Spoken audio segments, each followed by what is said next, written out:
Mesdames, Messieurs, bonjour et bienvenue sur Chancel Actuel News. Bienvenue dans cette nouvelle session d'actualité avec notre invité. Nous allons devoir aborder tout, disons comme ça, sujet d'actualité qui font la une des médias. Ici en République démocratique du Congo, nous allons parler de la MONUSCO avec les vives tensions qui sévissent désormais entre la RDC et la MONUSCO ou les Nations Unies. Les réactions n'ont pas manqué du côté du gouvernement qui désormais demande les départs du porte-parole de la MONUSCO ici en RDC. On va en parler au cours de cette session d'actualité. Est-ce que la MONUSCO a failli à sa mission? Quels sont les états généraux de mines en RDC? Il y a eu de récentes révélations sur les liens qui existent entre Dan Gettler et Joseph Kabila ou Kabila père. La RDC aurait perdu beaucoup d'argent avec le monsieur Dan Gettler. Qu'en est-il de la suite? Est-ce que c'est suffisant l'argent qui aurait été remis à la RDC par l'entreprise de M. Dan Gettler? On parlera également de blocs gazeux et pétroliers mis en vente ou en exploitation par le gouvernement congolais. Y a-t-il urgence pendant qu'il y a autant de désordres du côté des mines? Est-ce qu'il faut ouvrir encore une voie au nouveau désordre au niveau de pétrole et des gaz? On va en parler, mais surtout les gens qui habitent dans des blocs ou là où il y a des blocs pétroliers. Est-ce que l'État va devoir payer des nouveaux endroits pour ces gens-là ou comment ça va se passer? On va également en parler au cours de cette session d'actualité, Madame, Messieurs. Le programme de développement de base à travers les 145 territoires, à quand le début des travaux effectifs et surtout quels sont les mécanismes mis en place pour éviter de probables détournements, sachant qu'un petit projet des 100 jours au début du mandat du président de la République a coûté beaucoup d'argent à la République, mais jusque-là, pas de matérialisation de ces projets. Est-ce que ce sera un mythe, ce sera une illusion, un rêve ou simplement un programme de propagande du président de la République, le programme de développement de base à travers les 145 territoires? Nous allons en savoir plus au cours de cette session d'interview. Madame, Messieurs, pour en parler, nous avons reçu pour vous Monsieur Al-Kitenge. Bonjour. Madame, bonjour. Merci d'avoir accepté de répondre à nos questions. Vu que c'est la première fois, je vous demande de pouvoir vous présenter à nos téléspectateurs. Madame, mon nom est Al-Kitenge, je suis stratège et analyste économique. Stratège et analyste économique, merci encore. Parlons de la MONUSCO. Avant d'entrer dans les vifs du sujet ou dans votre domaine spécifique, la MONUSCO a failli à sa mission. Je pense qu'aujourd'hui, les résultats de la MONUSCO doivent être considérés comme mi-figu, mi-raisin. D'abord, la première des choses, c'est que la MONUSCO s'est enlisée en République démocratique du Congo. Ça fait plus de 20 ans qu'ils sont ici. Et à se poser la question de savoir qu'est-ce qu'il y a ici de si spécial qu'on n'arrive pas à terminer. Je crois que le vrai problème de la République démocratique du Congo n'est pas un problème congolais, c'est un problème du voisin depuis 1994 qui se trouve dans ses propres problèmes avec une partie de sa population chez nous.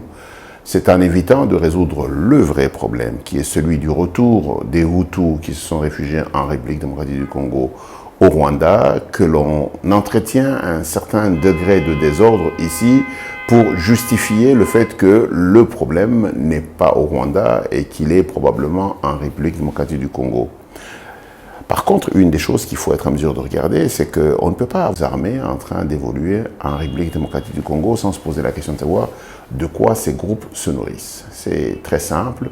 Tous ces groupes se nourrissent soit de la braise, et c'est le cas de tous ces groupes qui sont dans le Nord Kivu et qui alimentent Goma avec de la braise fabriquée dans le parc de Virunga. Mais c'est aussi des gens qui se nourrissent d'or et de coltan et de cassitérite et d'autres minéraux qui sont dans des milieux exploités de manière artisanale. C'est un drame. Aujourd'hui, il se pose un véritable problème de confiance entre la population congolaise et la MONUSCO. On commence à transparaître dans le secteur également public où le gouvernement commence à exprimer ses inquiétudes, mais ça n'a pas commencé aujourd'hui, ça a commencé déjà avec le président Kabila. Au début du mois de juillet, le porte-parole de la MONUSCO ici avait remis en cause la qualité de nos forces armées. Est-ce que c'est une raison de plus pour justifier ce qui s'est passé les dimanches derniers au niveau de la frontière? Parce que après ces déclarations, le porte-parole du gouvernement avait également répliqué pour dire que ces déclarations-là n'étaient pas propices. Et après, il y a eu des tueries parce que les gens n'ont pas voulu de la MONUSCO. Et puis à la frontière avec l'Ouganda, Nous voulons savoir, M. Alkitenge, vous êtes expert, certainement vous maîtrisez beaucoup de choses que nous ignorons. À la frontière, qu'est-ce qu'il y avait dans les véhicules de la MONUSCO qui a nécessité la violence ou les tueries pour passer la frontière alors qu'il y avait moyen de négocier à l'amiable? Je pense que la question vaut son pesant d'or. La question, c'est comment expliquer une telle délinquance de la part des forces des Nations Unies. Personne ne peut comprendre, sauf une grosse suspicion sur probablement la volonté de cacher quelque chose. Je crois très malheureusement que personne ne peut aujourd'hui, preuve à l'appui, dire ce qu'il y avait dans ces véhicules et pourquoi ces gens se sont conduits ainsi. On observe cependant qu'il y a eu des pertes en vies humaines et on a des personnes qui sont blessées. Et cela embarrasse très sérieusement la MONUSCO et je constate malheureusement qu'elle n'a pas fait attention à ce genre de geste parce que ça va lui coûter en réputation et éventuellement en argent pour être en mesure de dédommager les familles endeuillées et les personnes blessées. C'est dramatique que nos relations se terminent de cette manière sous un chaos très, très remarquable. C'est terminé. J'ai dit sous un chaos très remarquable. Vous avez parlé de relations, c'est terminé de la manière. Donc nous oui, sommes bien déjà sûr. à la fin de relations. Je crois que c'est évident, pas pour une simple raison. Depuis un temps, la République démocratique du Congo demande à la MONUSCO de partir. J'ai entendu un rapport officiel qui dit que la MONUSCO sera totalement partie en 2023 et qu'une partie de la population observe de manière assez claire qu'il n'est pas possible de poursuivre la relation que nous avons. Le gouvernement a indiqué que certaines villes qui étaient occupées d'un certain nombre de personnes de la MONUSCO ont été vidées de ces personnes pour se concentrer sur les zones où on justifierait encore leur présence. Mais je crois simplement qu'on doit être en mesure de constater que la MONUSCO n'a pas été la réponse nécessaire à la paix en République démocratique du Congo. Peut-être bien qu'ils peuvent se satisfaire d'un certain nombre de résultats sur d'autres chemins, sur d'autres terrains, et éventuellement le terrain que j'évoquais tout à l'heure, parce que le véritable problème, la véritable cause, c'est des milliers, des dizaines et des centaines de milliers de rebelles Hutus qui sont sur le territoire congolais, qui devraient logiquement rentrer au Rwanda. Plus de 15 personnes tuées par la MONUSCO au courant de cette dernière semaine. 3 casques bleus auraient été tués. 4 auraient, parce que moi je ne vois pas la population qui n'a pas d'armes et tuer les casques bleus. Mais bon, voilà quand même. Les CG de l'ONU qualifient ces tueries ou je sais pas moi, les casques bleus. Si vous touchez aux casques bleus, ce sont des crimes, des guerres, crimes contre l'humanité. Et des Congolais qui sont morts des milliers et des milliers jusqu'à aujourd'hui. C'est des crimes de quoi? Je ne voudrais pas rentrer sur un terrain émotionnel ou du narratif. Je crois simplement qu'une vie humaine, une seule vie humaine, ne mérite pas d'être fauchée pour rien. N'importe laquelle. Et ceci dit, je crois aussi que chacun de nous a le devoir de porter le narratif qui est celui de ces problèmes. Je pense qu'il appartient à la République démocratique du Congo, aux Congolais et au gouvernement congolais de pouvoir déplorer le nombre de morts que nous avons et éventuellement créer toute l'histoire nécessaire pour que la postérité se souvienne avec viabilité de ce qui se passe. Et comme vous le savez très bien, hier, un grand mouvement a commencé pour justement être en mesure de créer une mémoire collective au sujet des nombreuses pertes en vies humaines que nous avons accumulées depuis le problème qui a commencé en 1994 au Rwanda. Parce qu'il ne faut pas dissocier tout ce qui arrive au Congo avec ce qui s'est passé au Rwanda. Aujourd'hui, qu'est-ce qu'il faut retenir? La MONUSCO pour répartir en 2023 et est-ce que votre point de vue personnel? En 2023 ou plus vite que ça, il y a une chose qu'il faut retenir, c'est que 20 000 personnes vont devoir quitter la République ou un peu moins. C'est 20 000 consommateurs qui ont un pouvoir d'achat, c'est 20 000 locataires qui louaient des maisons, c'est éventuellement un œil de plus que nous avions parce que la MONUSCO est suffisamment équipée et il va falloir que nous ayons la possibilité de développer une alternative viable. Impact négatif ou positif après leur départ?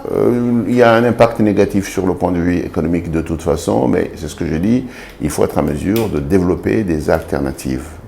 Par exemple, si 10 000 personnes qui louaient des maisons à ce genre de personnes se retrouvaient avec des maisons qui n'ont pas de locataires, ça va avoir un impact. Et donc c'est à nous de pouvoir anticiper les effets totaux qu'il y aura avec le retrait rapide ou très rapide de la MONUSCO. Il est important pour nous de pouvoir se rendre compte que la nature a horreur du vide. Quelle attitude à observer du côté de la population, surtout des non-compatriotes du Nord Kivu? Je pense que nous devrons nous rendre compte que lorsque vous avez une économie de la guerre qui s'est installée, même la population commence à estimer que probablement la guerre devenait une opportunité. Et il s'est certainement développé un certain nombre d'opérateurs économiques qui bénéficiaient du fait de la guerre. Les uns pour louer des maisons à des prix assez élevés, d'autres pour louer de la logistique, d'autres encore pour exploiter avec les rebelles et les différents bandits un certain nombre d'exploitations minières, artisanales, officielles ou non officielles. Il est important que les gens se rendent compte qu'il n'y a rien qui vaut la paix et que maintenant il faut se préparer à faire une guerre économique.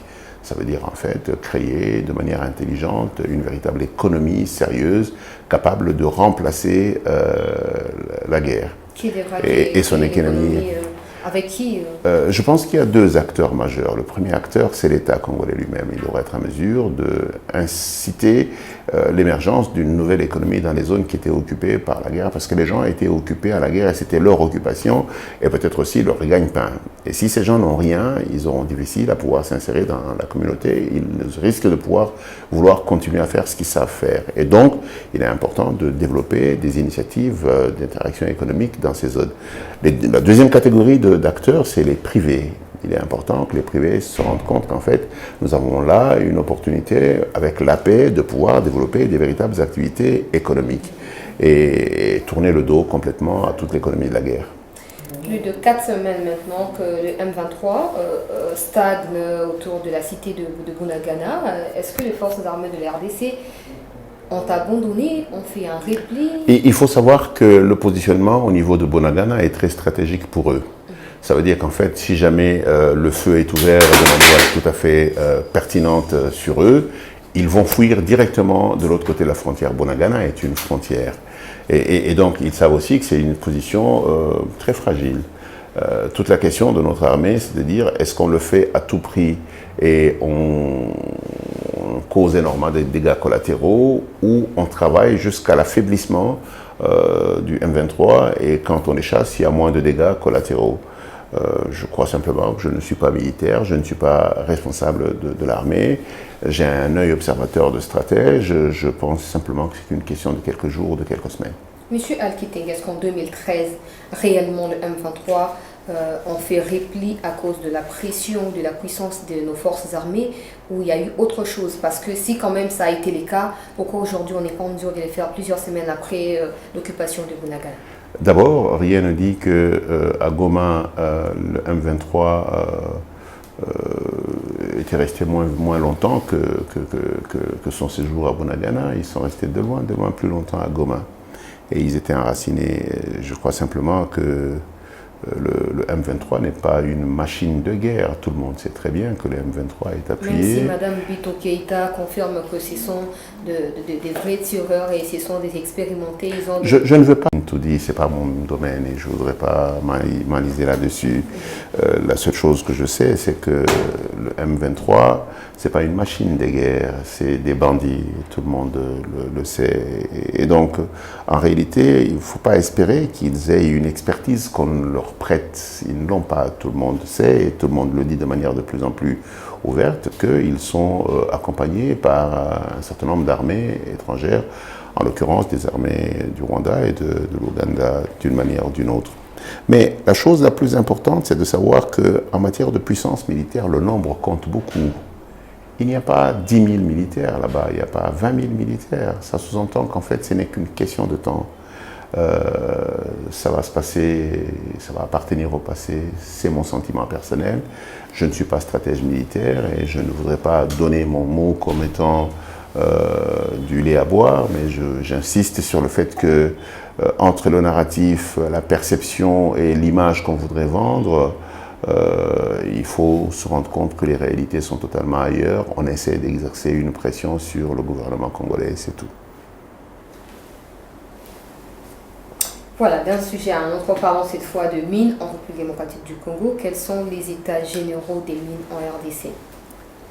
Vous voulez parler de l'état des lieux, du secteur minier? Oui. Je pense que le secteur minier a connu un problème très sérieux pendant les 20 dernières années. Un problème lié au fait que les opérateurs économiques étrangers étaient mêlés à des opérateurs politiques congolais. Ce conflit d'intérêts permanent des opérateurs politiques a rendu l'État faible et l'a poussé à perdre les positions fondamentales qu'il aurait bien pu avoir dans le cadre de la gestion des ressources qui sont celles du pays. Par exemple, on s'est rendu compte que dans Tenke-Fungurume, qui est la plus grande mine parmi les grandes mines du monde, à un moment donné, on a perdu la position, les parts que nous avions pour avoir une minorité complètement ridicule. Et quand vous allez regarder de très près, des individus se sont trompés d'appréciation, ils ont posé des actes, j'ai envie de dire, délictueux. Et ça se passe pendant 1+4. Au-delà de ça, nous avons dans les différentes joint ventures de la GECAMINE des Congolais qui nous ont représentés, tous politiquement exposés. Et très malheureusement, ils ont laissé les crimes se faire commettre. On a eu un code minier 1 qu'on a appliqué à 30%, on a un code minier 2 qu'on n'a même pas encore vulgarisé. Et je crois que la force aujourd'hui, et il faut admirer la brillante ministre des Mines que nous avons, c'est de dire, la première des choses, j'ai fait les choses les plus simples. Qu'est-ce qu'elle regarde? C'est le patrimoine de l'État était majoritairement entre les mains des individus, c'est-à-dire les différents carrés miniers. Elle rentre dans les dossiers, elle regarde tous les dossiers qui sont réguliers, elle n'y touche pas. Tous les dossiers irréguliers, ça veut dire qu'en fait, des carrés miniers qui étaient entre les mains des gens qui ne payaient pas les taxes, elle récupère. Aujourd'hui, on a la chance d'avoir l'État congolais qui retrouve du portefeuille en termes de entre les mains des individus. La beauté dans ça, c'est que ces individus restent débiteurs de l'État dans la mesure où les impayés restent dus à l'État congolais. Il faut remarquer qu'elle essaye de retrouver un fonctionnement normal des différentes directions qui sont des directions des mines. L'une des choses qui la préoccupe, c'est le secteur de l'artisanat minier où la pénibilité et les morts, ainsi qu'une espèce d'esclavage moderne s'est installée. Et d'ailleurs, qui d'une manière ou d'une autre alimente les guerres. Elle se positionne avec de la stratégie pour être en mesure de pouvoir retrouver des mécanismes d'une exploitation artisanale ordonnée, organisée et intelligente. Par contre, sur le secteur industriel, aujourd'hui, on a quand même vu des initiatives du chef de l'État qui veut que l'État congolais retrouve ses parts. C'est comme ça qu'on a eu toutes ces difficultés que nous avons observées avec le Tenke-Fungurume et qui seront observées avec les autres entreprises où tous les vrais droits de l'État étaient éludés, contournés et la fraude avait élu domicile. Nous sommes en train là de recréer une véritable économie minière intelligente. Et comme vous avez bien remarqué cette année, une grande partie de nos revenus du secteur fiscal, ce sont les mines. Pourquoi? Parce que les opérateurs miniers se sont rendus compte que l'État congolais s'est réveillé et voudrait voir clair sur tout ce qui se passe au mois d'avril, quand nous avons eu des revenus nets de 1,5 milliard de dollars. % de cet argent venait des impôts sur le bénéfice du secteur minier. En fait, tout le monde s'aperçoit aujourd'hui que le chef de l'État n'est pas du tout intéressé individuellement aux dividendes qui sortiraient de manière indue du secteur minier. Dans la boîte, ça peut se faire sans que les gens les sachent. Je voudrais juste vous donner des faits. Je ne spécule pas, je n'ai aucun intérêt à spéculer. Vous savez, quand une entreprise se rend dans l'obligation de payer ce qu'il doit à l'État, c'est que quelqu'un lui fait pression. On a deux outils qui lui fait pression, c'est la DGI. Le deuxième outil, c'est l'IGF. Et les deux entités ne peuvent faire ce qu'elles font que lorsqu'on leur laisse les mains libres. Et la personne qui tient l'autorité de l'État, c'est le chef de l'État. Donc vous en direz ce que vous voudrez. Il faut remarquer les faits. Parlons justement de l'IGF, où une enquête a été menée par cette institution recommandé par le président de la République allant de la période, je crois, de 2010 à 2020 ou 2022, disons comme ça.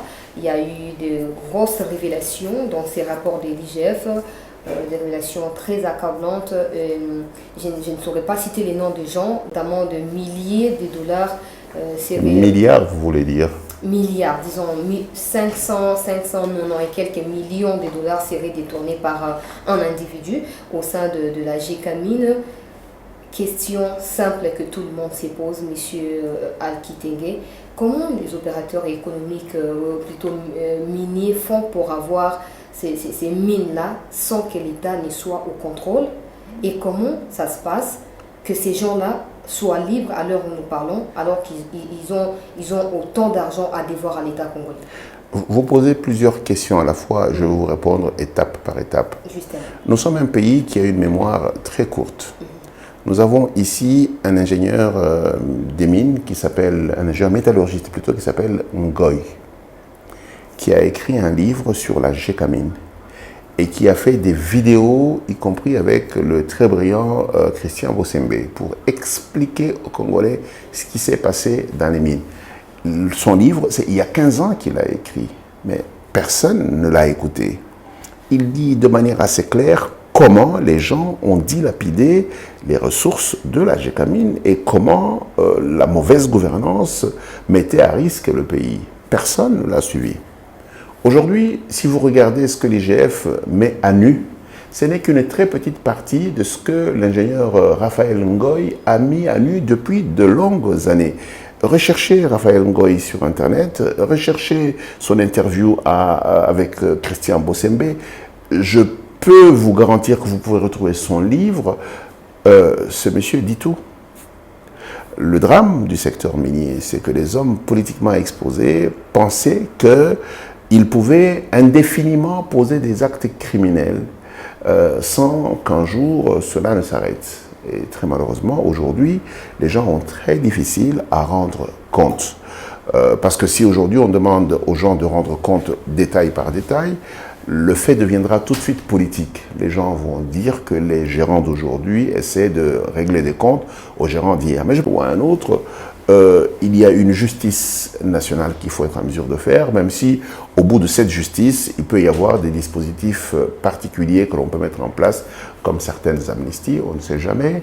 Mais il est important que l'on s'aperçoive qu'on ne peut pas malheureusement dilapider les ressources qui appartiennent à tout un pays, à tout un peuple, de manière si longue et si impunie pendant si longtemps. Je pense qu'il est important que la vérité soit mise à la face du monde.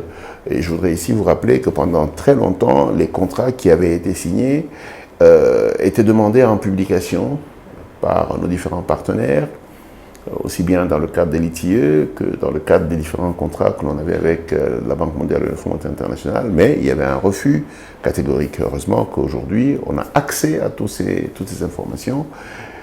Et je crois simplement qu'il est important que la République démocratique du Congo prenne l'engagement de ne plus jamais faire ça à sa propre population et aux générations futures.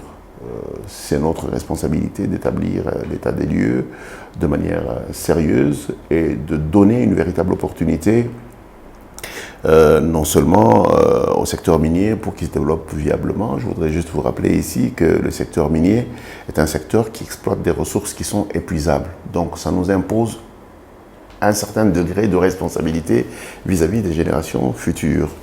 Nous n'avons pas le droit, nous, de consommer toutes les ressources dont la nature nous a dotés sans nous soucier un seul instant des générations à venir.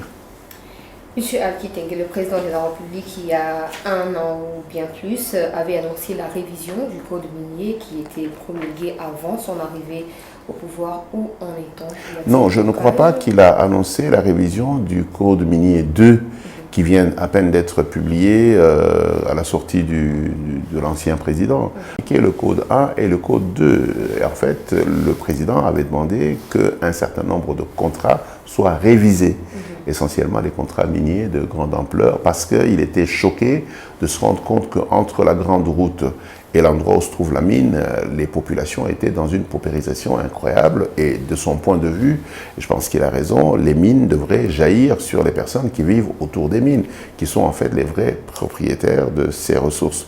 Et sa demande a été de dire qu'il est important que nos ressources minières bénéficient aux Congolais, et en premier aux Congolais qui habitent non loin des mines.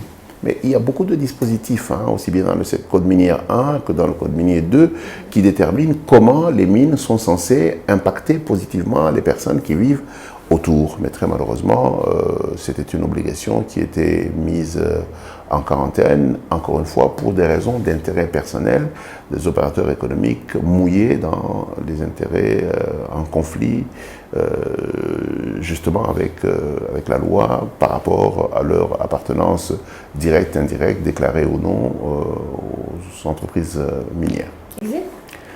Oui, le premier contrat qui a été mis sur la table, c'est le contrat de TFM. Et aujourd'hui, il y a 2-3 autres contrats qui sont en révision, qui vont avancer.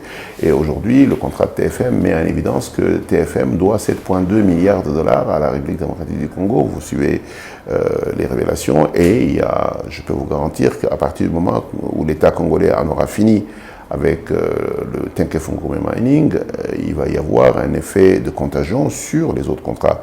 Il y a une grosse faiblesse dans le secteur minier, c'est dans ce qu'on appelle le commerce triangulaire. La plupart de nos opérateurs miniers vendent leur production à leur propre société sœur, ça veut dire qu'en fait, ils baissent les prix. Mais aussi, quand ils achètent les intrants pour faire fonctionner leurs usines, ils achètent auprès de sociétés sœurs, c'est ce qu'on appelle le commerce triangulaire. Et là, ils gonflent les prix pour être en mesure de réduire leur bilan et donc leurs bénéfices. Ceci dit, si l'État congolais se redresse toutes ces situations, les secteurs miniers congolais devraient payer des montants énormes à la République démocratique du Congo. Mais ça s'appelle aller vers une exploitation minière avec responsabilité.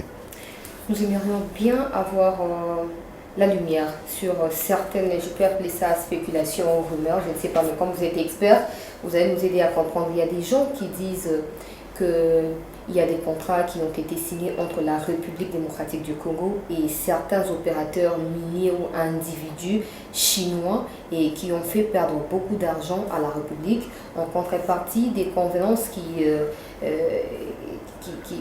devraient être faites, notamment des infrastructures qui devraient être construites, des écoles, des hôpitaux et bien d'autres choses en faveur de la population congolaise n'ont jamais été faites. Pouvez nous en dire plus? En fait, vous revenez là sur le contrat chinois, le contrat des 5 chantiers. Ce contrat, il est public. Tout ce qui devait être fait est dedans et il est connu. Ça sous-entend qu'en fait, ce contrat, qui tourne autour de 7 milliards de dollars, prévoyait 2 choses. La première, un fonds qui devait être cédé à la République démocratique du Congo de près de 3 milliards de dollars pour faire des infrastructures. Sur ces fonds-là, on n'a même pas touché 1 milliard de dollars. Pour notre propre incompétence et notre incapacité à pouvoir dérouler des projets, les Chinois nous disent, vous nous dites ce qu'il y a à faire, on le fait.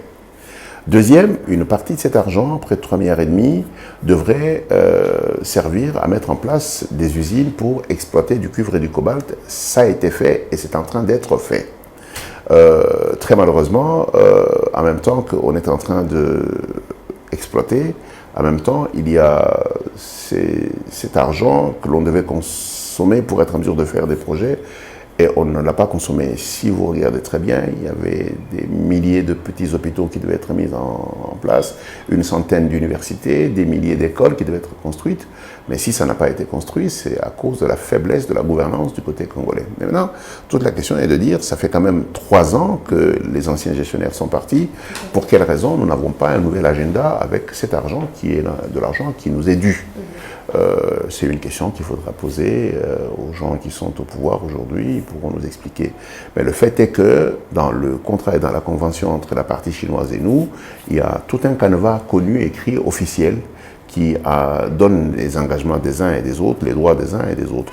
Il y a donc un besoin de comptabilité pour s'assurer que ce que nous devrions faire a été fait et ce que les Chinois devraient faire doit être fait.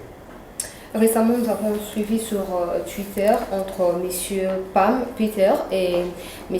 l'ambassadeur des États-Unis qui venait de partir et aussi un Chinois qui disputait, disons ça comme ça, les minerais de la RDC, disant que les États-Unis souhaiteraient proposer un plan des ventes. Et les gens pensent plutôt que si la RDC accepte ces plans-là, ce sera une façon pour elle de tourner les dos à la Chine. Pouvez-vous nous en dire plus?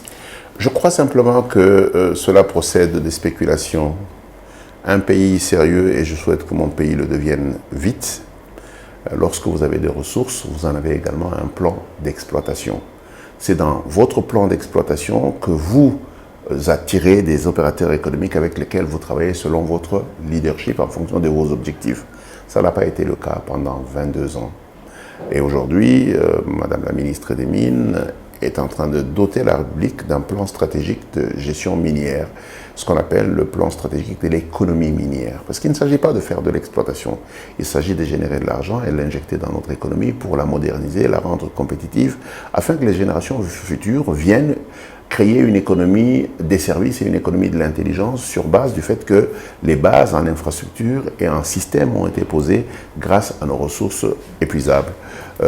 Je refuse que ce soit les Américains ou que ce soit les Australiens, que ce soit les Français ou les Chinois qui nous dictent la manière de faire les choses. La République démocratique du Congo devrait se doter d'un plan stratégique global avec un plan stratégique sectoriel minier pour être en mesure d'attirer ces différents partenaires avec lesquels elle va travailler selon son agenda. Plus ou moins 2 millions de dollars serrés versés dans les caisses de l'État de la part de l'entreprise Ventura de M. Dan Gettler. La population n'a pas manqué... Vous parlez de 2 milliards.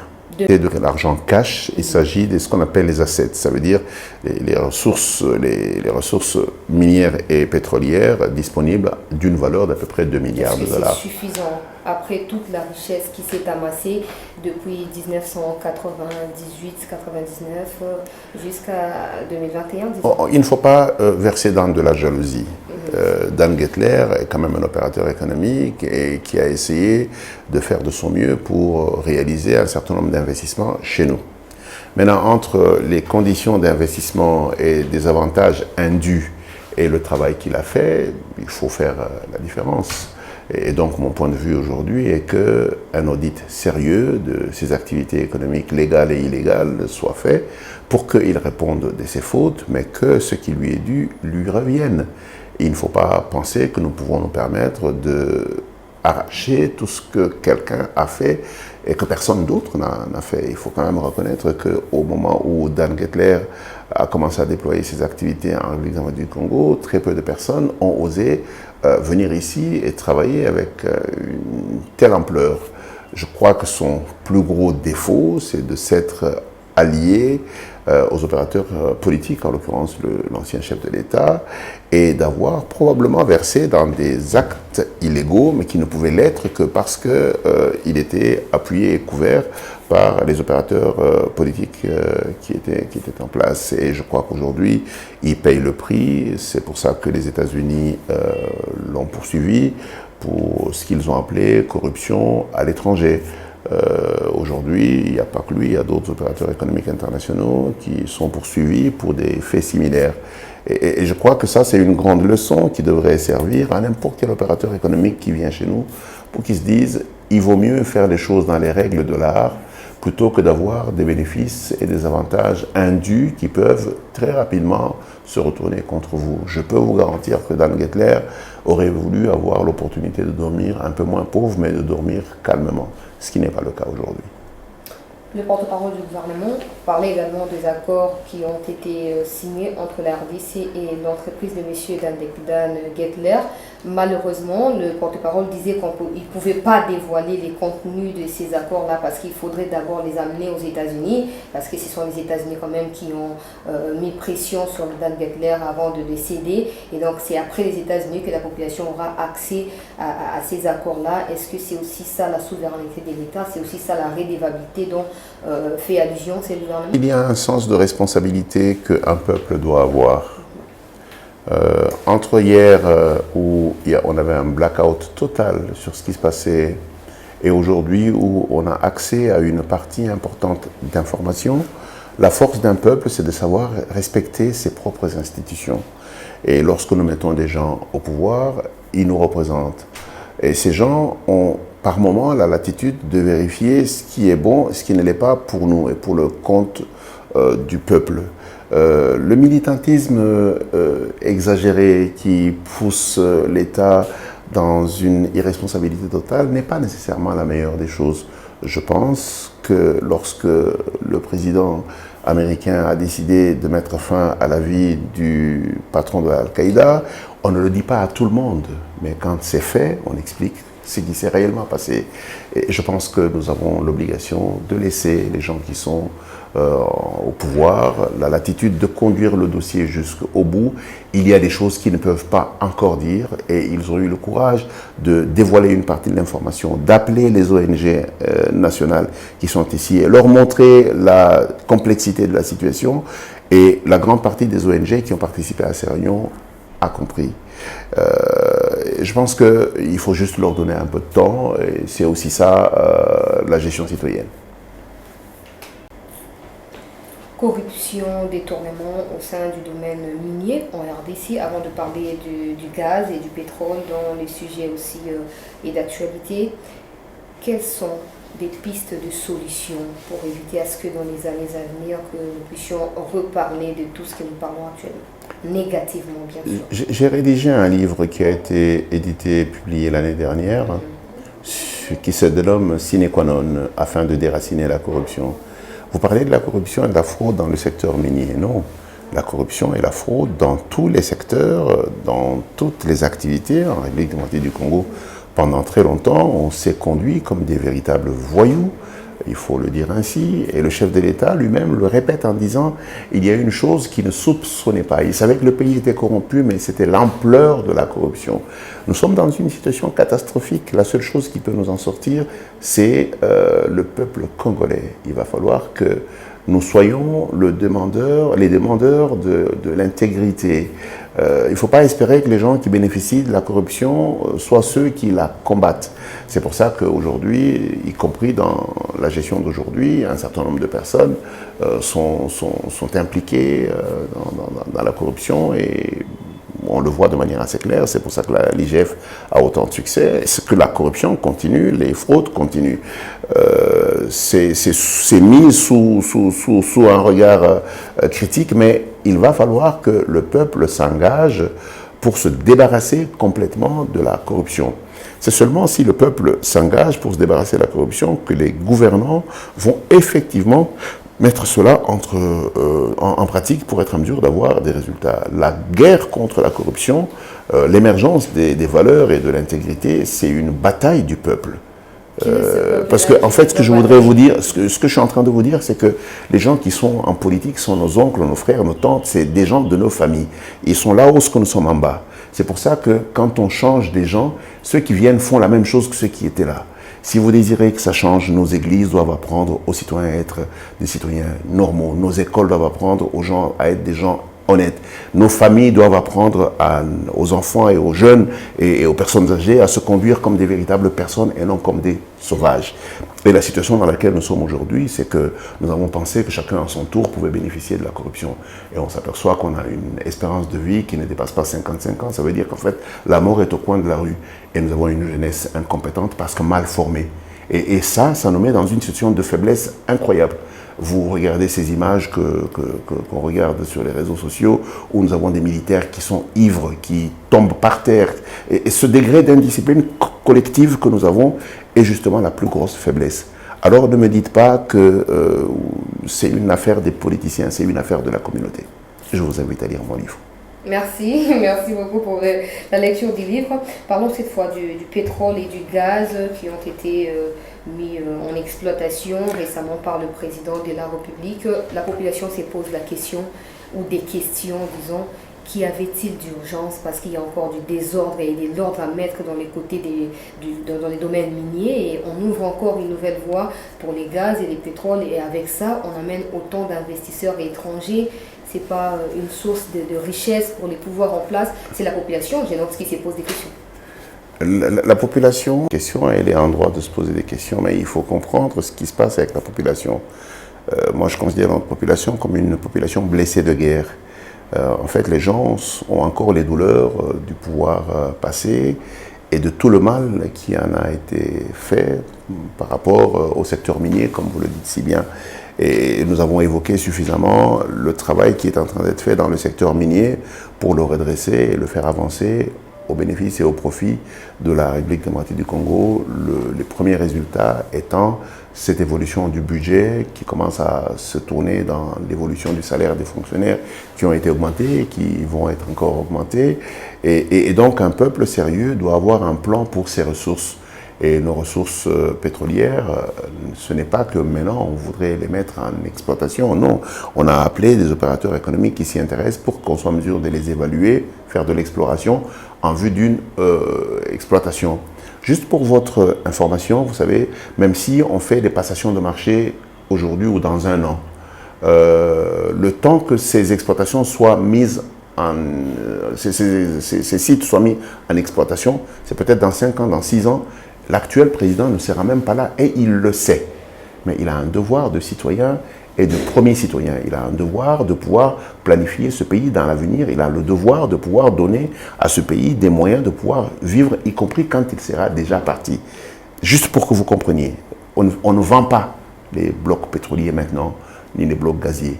On est en train d'appeler les opérateurs économiques à s'y intéresser pour être en mesure d'obtenir des droits d'exploitation. Pour l'instant, c'était juste un appel d'offres. Je voudrais revenir maintenant sur la gestion des ressources naturelles. Je vous disais, les ressources naturelles sont épuisables. Et très malheureusement pour nous, le pétrole et le gaz sont dans ce qu'on appelle les fins de cycle. À cause de la pression sur les questions climatiques, les ressources fossiles vont devoir être décotées et peut-être abandonnées. On a le choix entre les laisser sous terre ou en sortir ce que l'on peut pour être en mesure de le convertir en infrastructure et en élément de compétitivité pour la République démocratique du Congo. L'Angola, qui est à côté de nous, qui est devenue une puissance régionale, ne s'est développée que grâce au pétrole. Le Nigeria, la première économie du continent, s'est développée grâce aux produits pétroliers. Ce sont des exemples à prendre, mais est-ce que du point de vue organisation, c'est la même chose avec ce qui s'est passé ou ce qui peut se passer au Congo? Vous avez raison, vous prenez à mal notre pays. Nous ne sommes pas le pire des pays et nous avons des dirigeants qui donnent des indicateurs de vouloir faire les choses correctement. Vous savez, faire un appel d'offres international est très différent de décider de donner des blocs pétroliers à ses propres amis. Dan Gettler a remis un certain nombre de blocs pétroliers qui lui étaient donnés d'une manière complètement bizarre. Et aujourd'hui, que l'on décide de faire les choses de manière transparente, je ne vois pas ce qui devrait générer une quelconque conscience normale. Les suspicions politiciennes que nous avons peuvent être explicables de ces émotions négatives que les gens ont vis-à-vis des abus du passé. Mais à un moment donné, le passé, il sert à vous éclairer pour prendre des dispositions pour avancer.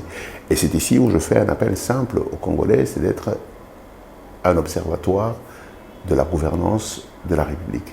Ça veut dire qu'en fait, et vous le lirez bien dans mon livre, il ne faudrait pas que le peuple congolais ou les citoyens congolais se conduisent comme des passifs.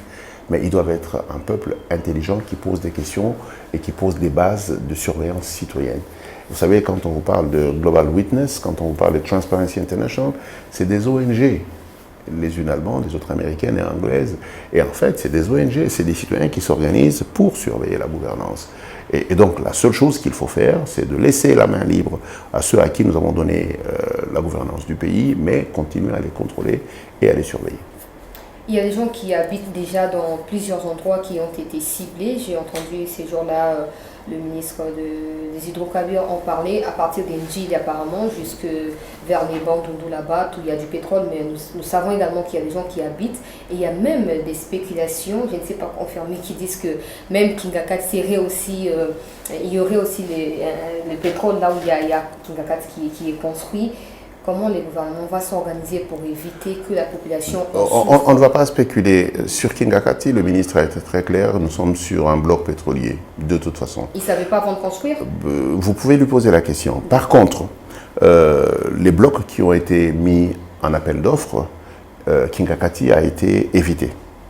Il doit y avoir plusieurs raisons pour ça, mais je voudrais juste insister sur le fait que nous avons toute une loi qui gère les questions pétrolières, nous avons toute une loi qui gère les questions forestières, nous avons toute une loi qui gère les questions minières. Vous voulez juste comprendre, le cadastre minier est au-dessus du cadastre pétrolier, qui est au-dessus du cadastre forestier, qui est au-dessus du cadastre agricole et qui est au-dessus du cadastre d'habitation. Ça sous-entend qu'en fait, si vous habitez sur une zone où on trouve des minerais, on vous fera partir pour des besoins de ce qu'on appelle l'intérêt général.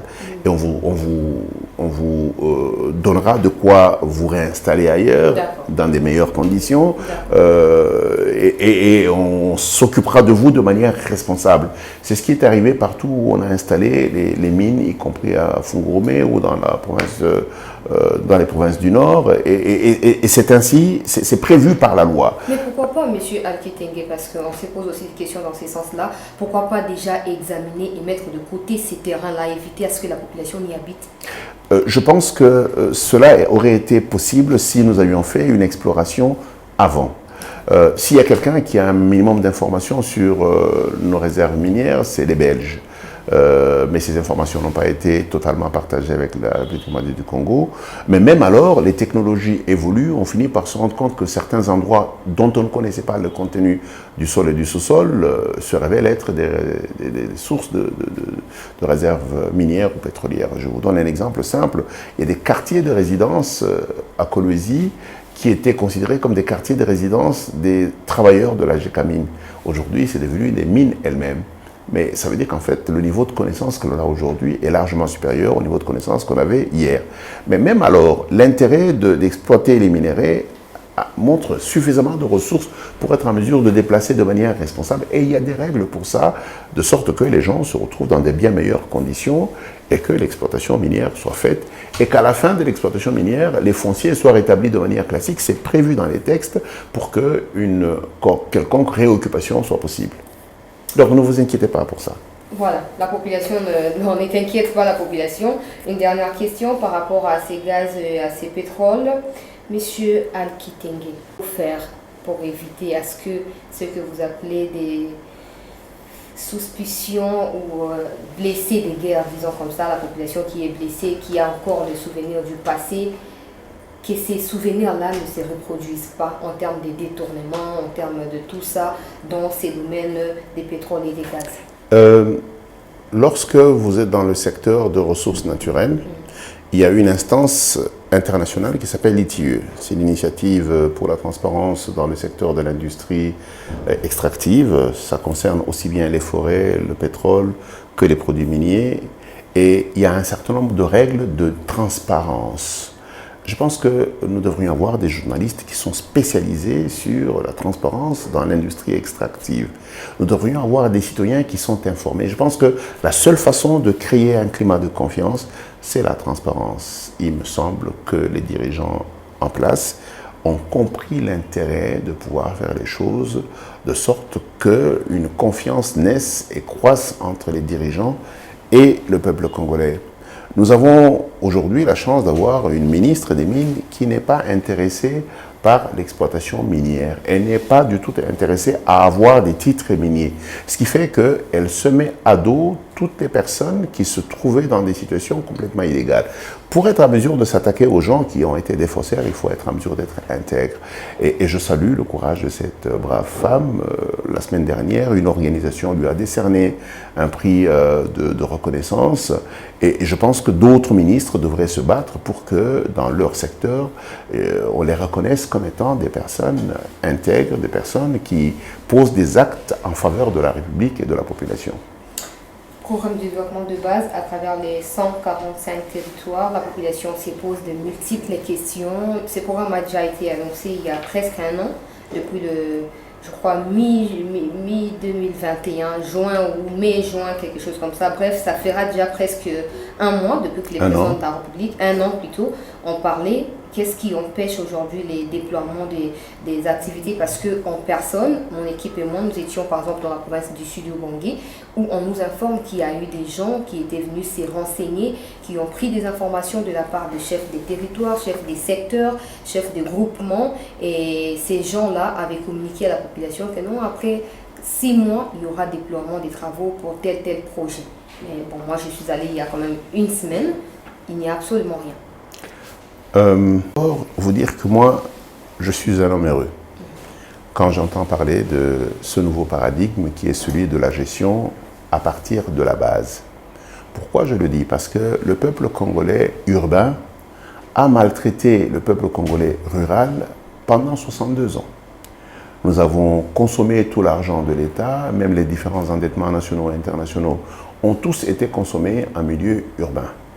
Aujourd'hui, on a un chef de l'État qui nous dit « ce paradigme ne marche pas du tout, nous devons faire ce qu'on appelle de l'inclusion sociale ».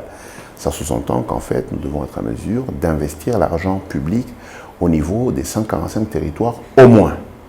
Vous savez, ce qu'il y a de bien là-dedans, c'est que je n'ai jamais entendu un seul citoyen dire que ce programme est critiquable et qu'il n'est pas bon. Et j'ai entendu des citoyens, bien avant vous, qui disent « quand est-ce que ça va être fait ? Est-ce que ça va être bien fait? Est-ce qu'il n'y aura pas des détournements ?» Je voudrais juste ajouter une deuxième chose, c'est que pour que ce programme marche bien, il y a deux volets. Le premier volet, c'est ce qu'on appelle les dépenses publiques au niveau des 145 territoires, qui vont consister à mettre en place l'écosystème de base pour qu'il soit possible de faire avancer la pénétration de la gouvernance dans le pays. Deuxième chose, c'est ce qu'on appelle les acteurs privés, les entreprises, les créateurs de richesses. Il faut que nous arrivions à créer des entreprises qui ont un ancrage rural, qui ont un ancrage au moins dans les 145 territoires. Parce que si nous avons des entreprises, nous aurons donc des emplois. Et si nous avons des emplois, nous aurons donc des gens qui ont les moyens et qui peuvent dépenser. Et notre économie peut croître.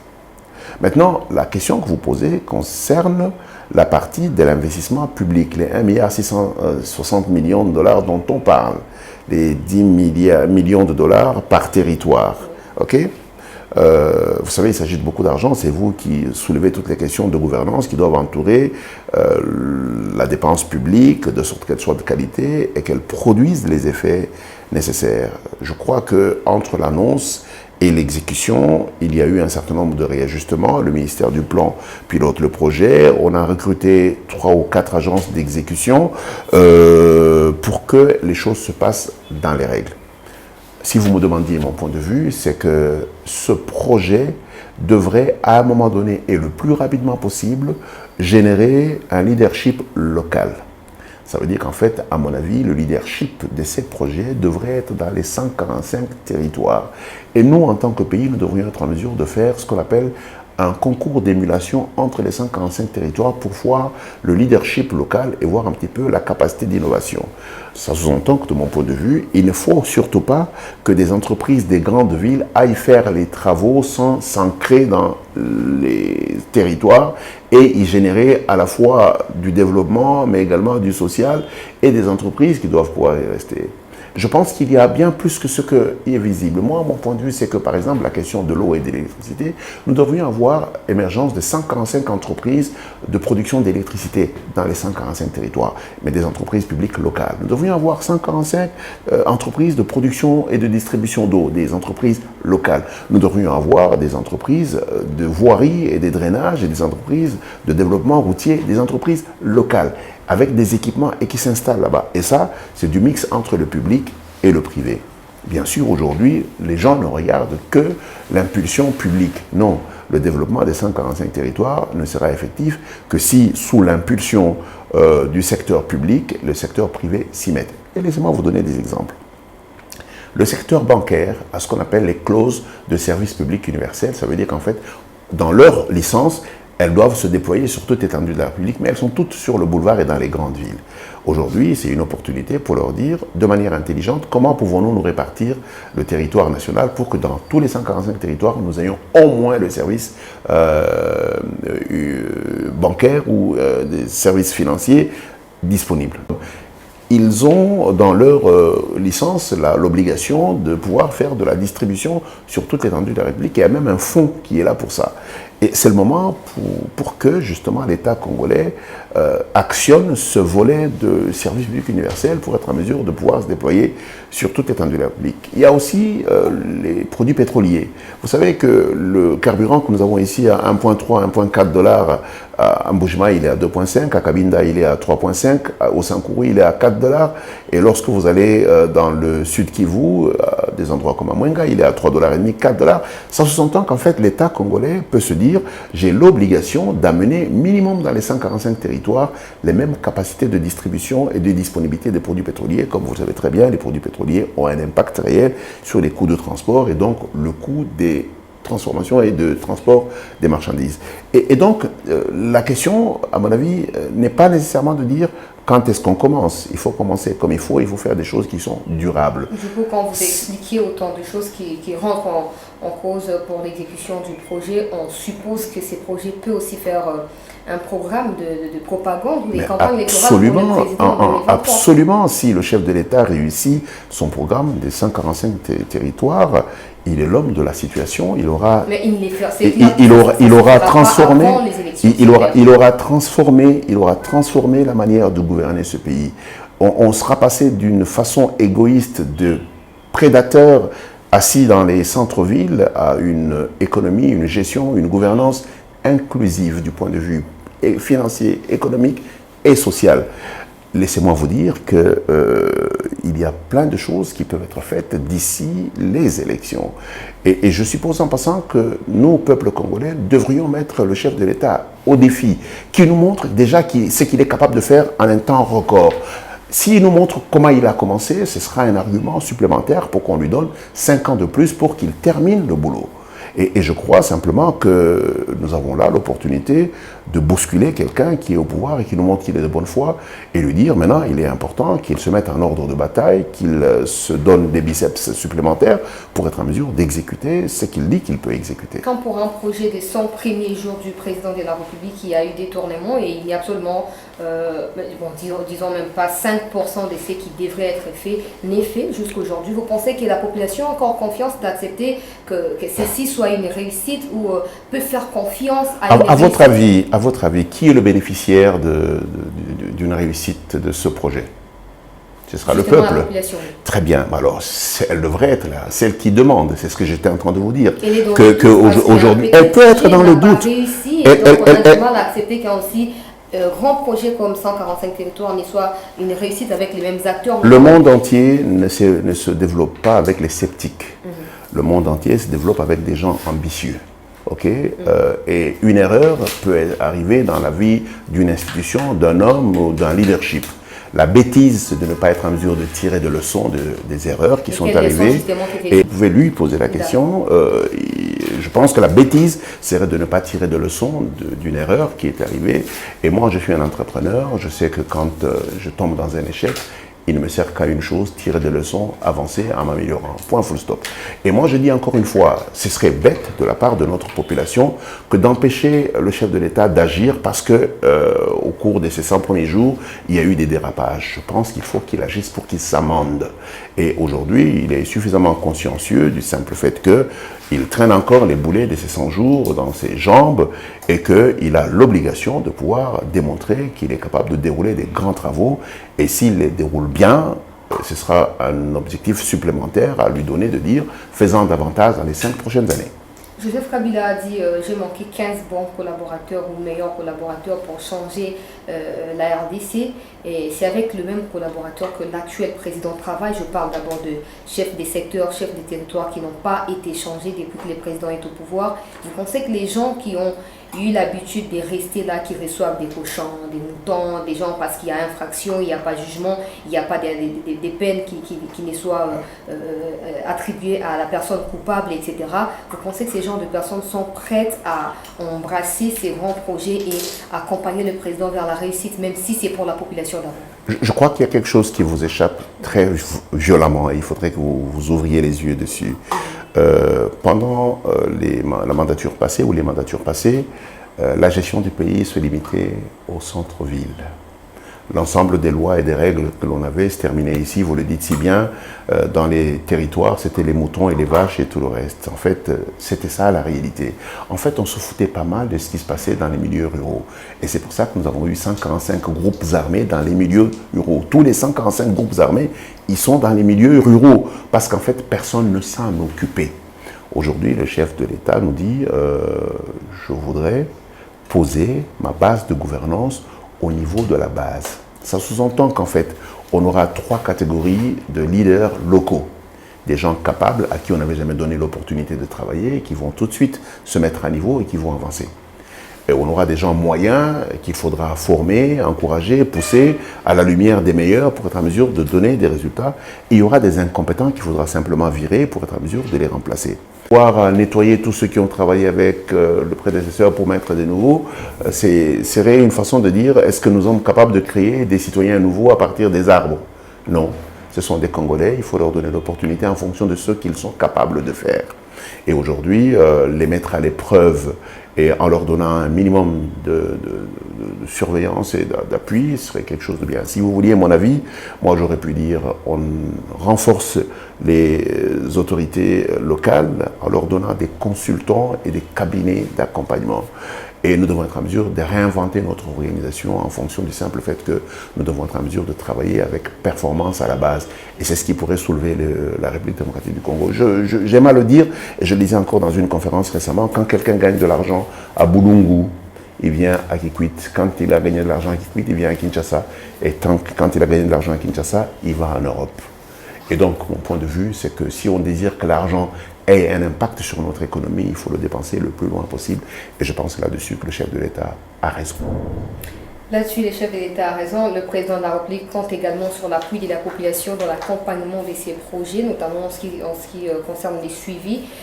Jusqu'à je vous assure quand même, parce que j'ai fait les tours pour l'unique province d'où je suis venue récemment. J'ai fait les tours de 4 territoires qui composent la province. Les gens ou la population n'entend parler de ces projets que par des gens qui viennent de Kinshasa. Donc, quand moi je suis venue, j'ai raconté, voilà, c'est comme ça, c'est tout. Pourquoi il n'y a pas une stratégie de communication qui soit mise en place par les gouvernements nationaux, un peu comme de la propagande, disons ça comme ça, qui passera peut-être en boucle à la chaîne nationale, et puis qu'il ait des agents, des changements, des mentalités qui descendent sur le terrain pour expliquer les tenants et les aboutissants, question de permettre à la population de se positionner face aux détourneurs ou aux corrupteurs, etc. La population devrait déjà se positionner pour accueillir des opportunités d'affaires. Les gens devraient se positionner en fournisseurs, en prestataires. S'ils comprennent bien, il s'agit de quoi? Si on ne comprend pas, on ne saura pas se positionner. C'est pour ça qu'il faut savoir que pendant très longtemps, on a infantilisé les populations. Elles sont restées dans une situation où elles pensent qu'on peut faire des choses pour elles. Non, non, c'est vous qui devez dire ce qu'il y a à faire. C'est vous qui devez agir. Et comme vous le dites très bien, il y a un minimum de renforcement de capacité qu'il faut et il y a de la communication. Et ça, c'est le travail des députés de mon point de vue. C'est à eux, comprenant ce qui se passe, de rentrer dans leur milieu et aller expliquer dans quelle direction la République est en train d'aller. Et d'aller préparer les gens à pouvoir accueillir des projets et à pouvoir en tirer profit et à voir ce qu'on appelle les effets d'entraînement. Et je pense que vous n'allez pas demander au chef de l'État de quitter son bureau et de faire ce travail. Ce n'est pas son travail. Et je pense que les députés qui représentent la population devraient être ceux qui, rentrant en vacances parlementaires, expliquent à leur population la nouvelle vision de la République et le nouveau comportement qu'il faut avoir. Et j'espère dessus que, quand même, au niveau des projets, quand ils vont commencer à les dérouler, il va y avoir un volet communication. C'est très bien que vous en parliez maintenant, parce que ça peut attirer un petit peu l'attention des gens et les gens peuvent savoir. Je pense que les gens aussi sont fatigués des promesses. Les gens veulent voir des actions. Et c'est pour ça que moi je dis, contrairement à vous, peut-être qu'on peut communiquer, mais je pense qu'il faut communiquer pendant qu'on est en train d'exécuter. Et il est important peut-être aussi de préparer les gens à pouvoir se développer. Et je pense et j'espère beaucoup que ces programmes à la base vont permettre à des médecins de rentrer dans le milieu rural. Ces programmes à la base vont permettre à des économistes, à des ingénieurs de rentrer saisir des opportunités là-bas. Et j'espère beaucoup que les meilleurs de nos enfants vont devoir prendre le courage de rentrer au niveau des entités territoriales décentralisées pour aller animer l'excellence à la base, seul mécanisme qui peut réellement permettre au pays de se relever. Du côté de la CENI, clairement, il n'y a pas d'avancée, même la liste des opérateurs qui devraient travailler pour la révision et le nettoyage du fichier électoral, la date de la publication a été repoussée à une date ultérieure. Est-ce qu'il faut continuer? Je ne dis pas que vous êtes la CENI, je ne dis pas non plus que vous êtes le président de la République, mais vous êtes quand même expert en questions publiques, vous avez certainement l'idée. Est-ce qu'il faut continuer à croire qu'il y aura élection en 2023? Si vous voulez mon point de vue, je crois qu'il y aura les élections en 2023 ou en 2024. Je ne vois même pas ce qui ferait la différence. Non, mais quand même, il y a la Constitution qui doit être respectée. La Constitution prévoit dans quelles conditions on peut, si on n'est pas prêt, faire avancer une date d'élection. Et ce n'est pas mon problème. Et je ne crois même pas réellement que les élections soient une finalité en soi. Je pense que la finalité, c'est la gouvernance de la République. C'est de donner au peuple congolais des conditions de vie et de dignité. Et 6 mois ou 1 an de retard ne devrait pas être un véritable problème si les choses s'améliorent progressivement. La population est là sous Kabila, et si vous les faites aujourd'hui, où sera le peuple d'abord? Vous me posez moi la question, je suis complètement apolitique, alors ne me dites pas vous, parce que je ne suis pas impliqué, je suis en train de vous donner mon point de vue en tant que technicien. Je dis les élections ne sont pas une finalité en soi. Okay, les élections sont faites pour donner à la République des leaders capables d'assurer une gouvernance correcte. Donc s'il y a ceux qui sont incapables... Et ce que je suis en train de dire, c'est que si, pour des raisons techniques, il y a un recul de 3 mois, de 6 mois, d'une année, je n'en verrai pas un grave problème si, en parallèle, la gouvernance de la République s'améliore et que les conditions de vie des gens s'améliorent. Je reste consommateur, non pas d'individus. Je suis un consommateur de systèmes de gouvernance. Je suis un expert de politique publique. Je suis un expert de la gouvernance. Et donc, je sais qu'un individu est un souffle. Il peut entrer dans un avion, il crache et la personne meurt. Et si vous mettez tout votre espoir sur une personne, vous vous trompez. Nous avons la chance aujourd'hui d'avoir un chef de l'État qui communique avec son peuple et qui explique dans quelle direction il veut aller. C'est une grâce. Et il est important qu'on comprenne que cet homme, on peut en faire un véritable leader positif, tout comme on peut en faire un dictateur si on se conduit mal avec lui. Ce qu'il faut faire, c'est de lui dire ce que nous voulons pour qu'il perçoive le degré d'exigence du peuple congolais. Si vous êtes un peuple qui se conduit comme nous nous conduisons sur la route, une discipline indescriptible, on ne facilite pas le travail du chef de l'État. Si on a un peuple corrompu qui supporte l'oncle parce qu'il est en position et que c'est notre oncle comme lui il a volé et que c'est notre oncle on peut être en mesure de tolérer, on ne lui rend pas service. Ce n'est pas lui tout seul qui peut être en mesure de régler cette question. Et je voudrais revenir sur vous, la performance est collective. Et il est important que sous le leadership du chef de l'État, que nous comprenions ce que chacun de nous doit être en mesure de faire. C'est pour ça que nous, on a un club qu'on appelle le club des hommes intègres. Nous ne disons pas que nous sommes des gens blancs, nous disons simplement que chaque jour qui passe, nous devenons des citoyens de meilleure qualité et nous essayons de rendre service à notre pays. Et je vous invite à vous joindre à ce grand mouvement des personnes intègres qui décident de devenir des citoyens positifs, des citoyens à même de pouvoir rendre des véritables services de qualité à ce pays. Et je crois que le jour où nous comprendrons cela, on se rendra compte que le métier le moins bien payé, c'est la politique. Parce que nous aurons des opérateurs économiques capables de générer de l'argent et de créer des emplois. Une petite dernière question qui ne vient pas de moi, qui vient de la population du sud du Ubangi. Il n'y a pas de route là-bas, il n'y a pas d'eau, il n'y a pas de centres de santé où les populations qui habitent dans 10 km de là où il y a l'hôpital général sont censées traverser ces 10 km pour accoucher, surtout quand il s'agit de femmes enceintes. Cité n'en parlons même pas. La population se pose la question, il faudrait attendre le programme des 145 territoires pour avoir des routes où il y a moyen de... C'est ce que je vous disais tout à l'heure. Il n'est pas intelligent de penser qu'on peut résoudre les problèmes d'électricité avec la SNEL partout. Non, ce n'est même pas la vocation de la SNEL. Les questions d'électricité ont été libéralisées. Et donc, moi je disais, les entités territoriales locales sont à même de pouvoir créer des sociétés locales public ou privé ou mixte, pour être en mesure de déployer des solutions énergétiques. Et nous avons tout un département, toute une agence qui s'appelle l'ANSER, dont l'objectif justement c'est de déployer des solutions adaptées pour être en mesure de créer une économie autour de l'énergie.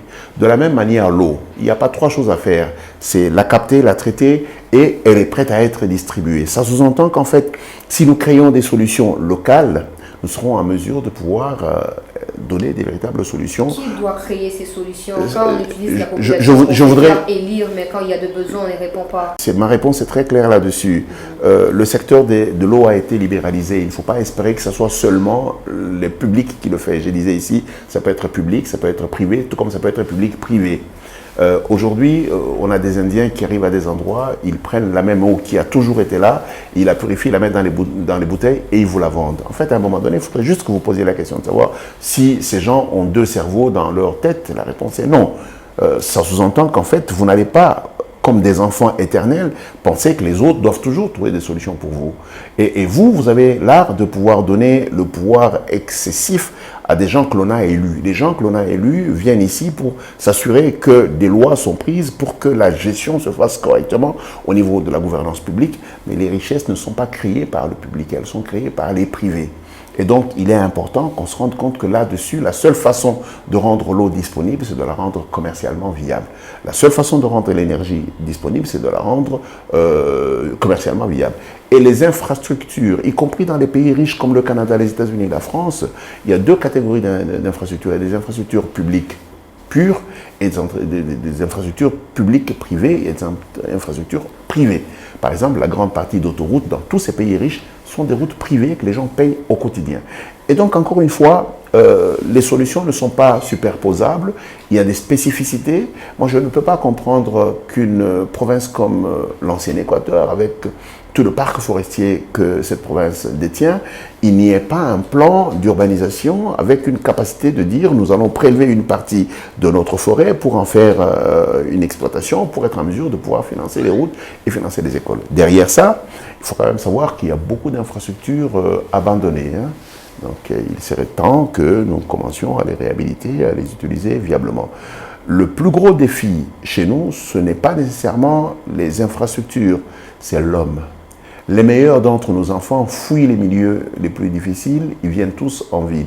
Si nous trouvons des mécanismes pour que les gens soient incités à rester dans les milieux ruraux ou dans les milieux de ce que moi j'appelle de la deuxième zone, probablement que nous pourrons voir les choses. Vous parlez vous-même des hôpitaux. Qu'est-ce que c'est un hôpital s'il n'y a pas un médecin ou s'il n'y a pas d'infirmier? Et donc, mon point de vue, c'est que nous devrions nous battre pour être en mesure de pouvoir stimuler des ingénieurs, des économistes, des juristes, des médecins à pouvoir s'installer viablement dans les milieux ruraux. L'Afrique du Sud a fait quelque chose de très remarquable et beaucoup d'autres pays l'ont dupliqué. Ça veut dire qu'en fait, lorsque vous êtes un fonctionnaire de l'État et que vous touchez, je donne comme ça un exemple, 1 000 $ quand vous travaillez en ville, lorsque vous travaillez dans une ville de deuxième niveau, vous avez 1 300 $. Lorsque vous allez dans un milieu rural, vous avez 1 800 $. C'est-à-dire, plus vous allez dans les conditions où l'État n'a pas créé l'environnement propice, plus vous avez de l'argent. Ça pousse l'État. L'État. Mais ce n'est même pas la politique publique qui est appliquée.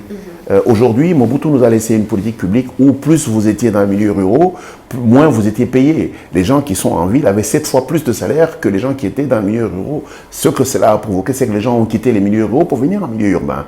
Et donc, ne mettez pas l'État comme un bloc inamovible. L'État, c'est des personnes intelligentes qui sont capables de mettre en place des politiques publiques qui répondent à des solutions. Ne croyez pas que nous sommes les pires des cas. Vous et moi, nous sommes l'État congolais, vous et moi, nous sommes des citoyens de ce pays. Demain, je ne serai pas surpris de vous voir ministre. Mais toute la question, c'est que si nous avons un état d'esprit fataliste, bien entendu, nous serons un pays pauvre à fond et nous ne bougerons pas. Moi, je crois à la dynamique de l'intelligence. Je crois à la dynamique du courage et de la discipline. Je crois à la dynamique de la volonté. Et c'est pour ça qu'à aucun moment, je n'ai été fataliste en ce qui concerne la situation dans laquelle nous sommes. Je sais que nous pouvons nous en sortir. C'est l'État qui doit assumer complètement ses responsabilités. L'État, c'est vous et moi. Je vous le disais tout à l'heure, et laissez-moi vous le dire, il n'y a pas d'État discipliné avec des citoyens indisciplinés. Alors, ne me racontez pas des exigences aux gens qui sont en haut si les gens qui sont en bas sont complètement indisciplinés. Il n'y a pas moyen d'espérer que vous pouvez mettre au monde un enfant discipliné. Si vous êtes indiscipliné vous-même, ce n'est pas possible. Les gens qui sont au-dessus, je vous le répète, ce sont nos oncles, nos tantes, nos frères, nos sœurs. Ils sont là-haut, ce que nous sommes en bas. Le jour où nous serons des églises qui sont droites, nous aurons des chrétiens qui sont corrects. Le jour où nous serons des citoyens corrects, à un moment donné, un peu d'humilité. On ne peut pas être un pays qui, de manière cyclique, a des gens qui abusent dès qu'ils arrivent au pouvoir et penser que c'est une question du pouvoir, c'est une question des citoyens. Parce que ces gens-là viennent aussi de là où Aussi simple que nous sommes. Donc, si nous, on est voilà, comme ça, eux aussi viennent de... Mais qui les appelle présos? C'est nous. Ça veut dire qu'en fait, nous les encourageons à se conduire comme des maladroits. Nous les encourageons à se conduire maladroitement avec la population. Le jour où nous allons commencer à leur donner la sanction, y compris la sanction sociale, les choses changeront. Monsieur Alki Tengue, merci. C'est à moi de vous remercier. À nos questions, merci na bande ko ba ino so na ngati biso na beaucoup c'est penza ko na bete mingi ya bande ko balandi mais bali ko so na moi lingala nini yango elekaki. Alors monsieur Alki Tengue azali moko ya ba expert ya makoma matali économie na mboka na biso awa atali pe makambo ya économie na libanda ya mboka.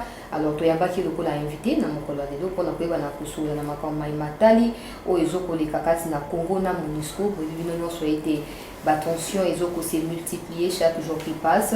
Oui, le gouvernement a aussi un départ, il y a porte-parole à MONUSCO, tout soli en gros, na mboka Alki Tengue oyo ayebi na koloba ete par la responsabilité zali bipai MONUSCO en quelque sorte azali susuna bosenga kozala mboka ote po ete makama ya ki kosala akokisi yango na ndenge esengeli, mais d'autre part faut que koyeba ete MONUSCO azalaki pe locataire na bandako ya ba congolais.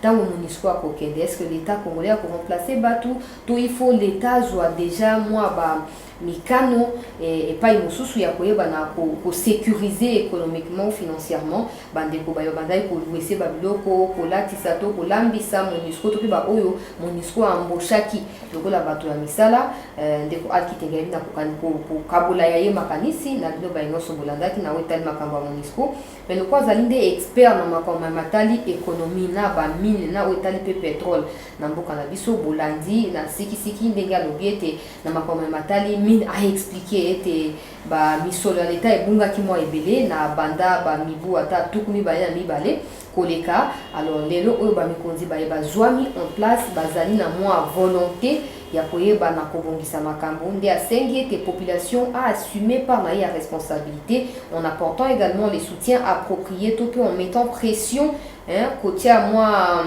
mosukusuku likolo ya bato yo bazoko kamba biso pour monde ça été bosenga ezali boye il faut ko ya na lenge boye ainsi de suite pour na koyeba na kopesa ba solution mais azali pe optimiste koloba ete na ndenge mokonzi actuel azoko kambela makambo na pole oyo azali na yango ya koyeba na kosolaka na population makambo ya matali ba mine po mokonzi ya mboka azoko kipe yango te ezali pe propriété privée ya mokonzi ya mboka te. Donc azoko espérer te mikomi ezali koya secteur ya mine na mboka na biso ekobongisama e totia eliki ya biso nyonso pe tomitia pe lisusu na mosala. Alors na mituna ma matalaki exploitation ya pétrole na gaz o mokonzi ya mboka utai ko lancer mikomi lekaki elongo na ministre oyo atali makambo ya ba pétrole makambo ya ya ba gaz ya ba carburant to bengaka ba essence awa etc. alobi ete normalement ezali kaka appel d'offre pesi mbela epai na bato bazali na misolo oyo bakoki koya kosangana na kati ya processus oyo ya exploitation elongo na gouvernement congolais elingi koloba te ete mokonzi ya mboka azali na lokoso ya koluka kozwa mbongo ya pétrole to ya gaz po asala nango oyo ezali ndenge tomesana po alobi clairement alobi ete biso population tozali lokwa bablessé de guerre na mibu elekaki tomesanaki ete soki ezali pétrole etali président de la république minéré etali président de la république nanu tolongoli makanisi wana te yango tokokoba kokanisa ete actuel mokonzi ya mboka mpe azali lokola baoyo balekaki aprécise alobi ete appel d'offre nde ezali lancé babengi bainvestisseur boya tosolola tokotambola ndenge nini alobi ete effectivité ya misala veut dire kobanda ko extraire kobanda ko traiter kobanda kosala nini ekoki kobanda même après 5 ans ekoki kozala peut-être mokonzi actuel alongwela mokonzi. Donc tokanisa te ke ezali une façon ya mokonzi actuel ko s'enrichir ndenge prédécesseur na ba ki na kosala et puis alobi na oyo etali kingakati ete kingakati ezali pe solo penza moko ya bisika pétrole ezwami mais toyeba ete batangi yango te na kati ya ba bloc oyo batie mpona koyeba na koexploiter pour des raisons oyo ndeko Alki Tengi a cité te mais alobi ete ministre ye moko abi pourquoi baconsidérer yango te mais koluka mpe koyeba pourquoi baétudiaki te ndenge nini baconserve baespace oyo ezali ya leta ekoki kozwama na baminere to mpe bapétrole ndeko Alki Tengi alobi ete na oyo etali badomaine wana ya baressource ya mboka na biso ezali nde babelge bao bakolonizaki biso nde bakomaîtrise mpenza mingi makambo géographiquement parlant ndenge esengelaki kosalama bon lokola basi badeterminaki yango te ezali mwa bokoso mais aexplike koloba ete l'état asi azwi déjà engagement mpona mibeko ekoma mibongo misolo mayima asengeli ekopesamela bandeko baye bakofandaka bisika babloc pétrolier ezwami bisika babloc gazeux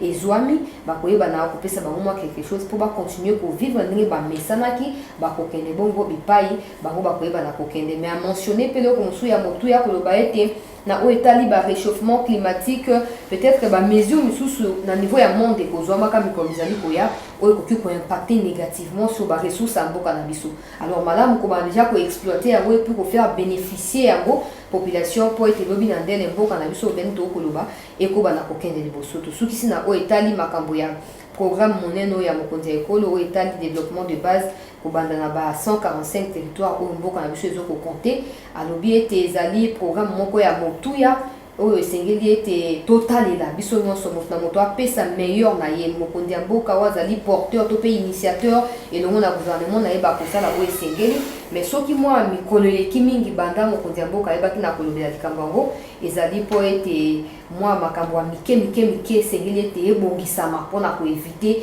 miyibi bobosani te bato oyo ntango mokonzi ya mboka azoplanifie réussite bamosuki bafandi baoplanifie détournement alors mpona koluka mpe kodétourne badétourneur mikolo eleki mwa ebele kotala ndenge nini bakobongisa makambo banzela ekotongama baekole ekotongama mais azokoloba mpe ete nyonso wana ekosalama kaka na leza te mpo bandeko baprivé ndeko yo songolo paka ozali na mwa entreprise na yo okoya boyokani na l'état congolais yo kopesa boye l'état kofuta na lolenge boye ainsi de suite mais na nyonso wana mpe bacongolais bakozwa bamisala et soki mokonzi ya mboka réussir pari wana to réussir épreuve wana ya programme ya monene boye ekozala eloko oyo ekodemarke président de la république na baprédécesseur na ye et puis ekoracheter confiance mpona miniti oyo tokoloba mwa méfiance ezali soki lelo elonga epesami na projet wana ndeko Alki Tengi alobi ete population ekondima mokonzi ya mboka et puis mokonzi ya mboka mpe akomindimisa epa na population mpo alobi ete ya ye mpona korésoudre baproblème surtout ezokotouche na vie sociale quotidienne ya population congolaise na bokuse mpenza boyeba na koretenir ete part de responsabilité ezali partagée tosala oyo tokoki kosala bandeko ya sud ubangi bino bozokolanda biso na émission oyo bozinga maboko te bokozela ete programme eya okoki kotia mwa pao na yo mpo libulu wana ezipa na tia leta aya mpe kosala makambo na ye epuis ntango leta mpe asali te ezala mpe na souplesse ya koyeba na korapele mpe na leta ete tala eloko boye nga nasali me naza limité mpo na bamoyen yo yaka na totala likambo esongolo epuis moto na moto ayeba na komi développer dans la mesure du possible na moke oyo azali nango na maboko et bongo na bongo de tokoyeba na kotonga mboka na biso. J'espère que tout le monde a bien retenu l'essentiel na émission na biso. Merci à tous ceux qui nous ont suivis sur Chancela Channel News. N'hésitez pas de mettre en commentaire vos avis, vos points de vue. Donc c'est pela koyeba ovino boko kanisa na makambo ino surtout beti masolo na émission ya mokolo de. Merci également à Bertin qui était avec nous derrière la caméra pour la réalisation. Rendez-vous dans un tout prochain numéro. À très vite.